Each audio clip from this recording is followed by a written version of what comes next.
l'actualité. Alexandre Moranville-Ouellette, bonjour. Bon Hey, jeudi. mes hommages, bon jeudi à vous deux. Vous êtes prêts pour avoir une couple de petites nouvelles insolites? C'est parti. Nous sommes prêts, comme disait Jean Charest. Il y a des affaires insolites. On va commencer du plus sérieux au moins sérieux aujourd'hui, si vous le voulez bien, parce que la première nouvelle, c'est une véritable nouvelle dont je vous parle. On est dans politique du Royaume-Uni, OK? Je sais pas si vous connaissez Nigel Farage, qui est un des, qui est un leader du parti, le Reform UK Party, qui se retrouve en ce moment, je sais pas si vous avez suivi tout ça, dans une grosse controverse. Là. Lui, entre autres, se fait accuser d'avoir oublié de déclarer toutes sortes de cadeaux là, qui ont été faits par des donateurs politiques qui se chiffreraient dans les millions de livres sterling. Okay? On se comprend que c'est un pas pire gros oubli. Et là, face à la controverse, face à tout le poids politique qui est appuyé sur lui, il a décidé de se retirer de son poste de député, mais il a aussi comme lancé une espèce de défi. Il a dit, regardez, là, les élections arrivent dans ma circonscription, je vais me représenter dans Clacton-on-Sea, Clacton-sur-Mer, sa circonscription, et on va laisser les électeurs décider. OK?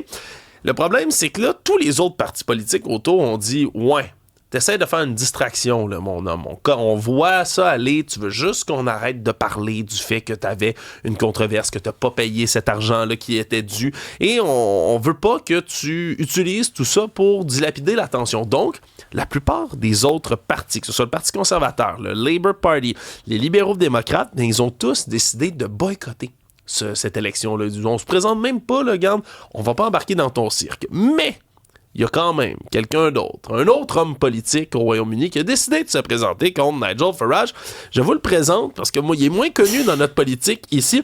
Il s'agit du compte Binface, OK, ou compte face de poubelle, qui est un des nombreux politiciens satiriques qui existent de longue tradition au Royaume-Uni, OK? Comme nous ici, on a par exemple le parti Rhinocéros, hein, vous connaissez bien, font toutes sortes de promesses qui n'ont pas de bon sens, là, un pont gigantesque qui irait jusqu'en Europe, ils ont déjà promis là, toutes sortes d'affaires qui n'ont pas de bon sens.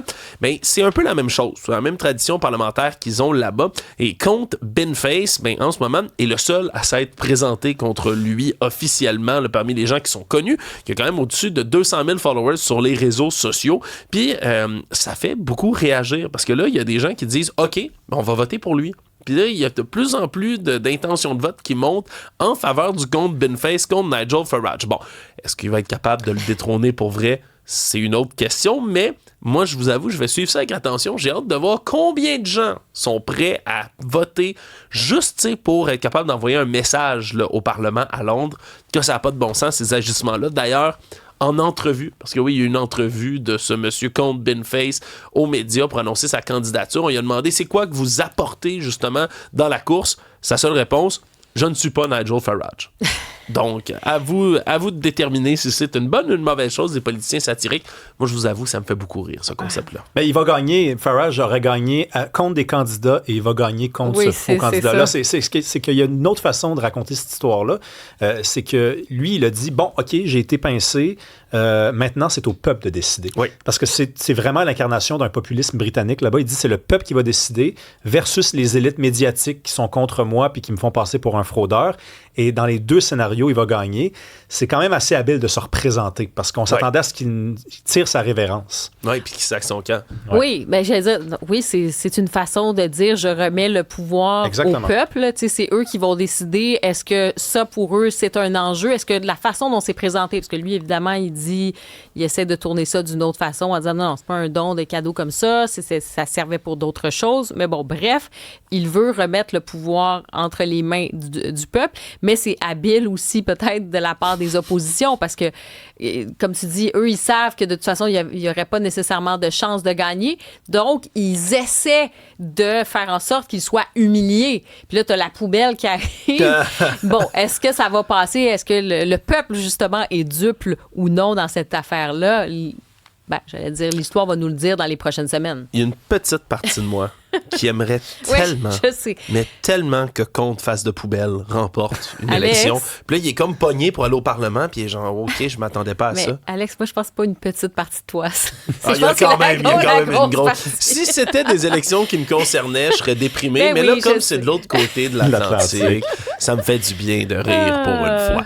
On poursuit d'ailleurs en parlant de rire, une nouvelle étude, encore une fois, qui concerne les animaux, mesdames et messieurs, et leur ressemblance à nous. Des scientifiques se sont penchés sur le rire, sur la manière de rire, puis à quel point il y a des similitudes ou pas avec le rire des grands singes, qui sont nos plus proches parents dans l'échelle évolutive. Parce que le rire, c'est quoi quand tu décortiques tout ça? C'est une réaction que même les animaux ont face à une situation amusante, face au jeu, qui va nous faire émettre une espèce de fréquence sonore à divers intervalles. Bon, c'est ça, le rire quand on le décortique bien scientifiquement.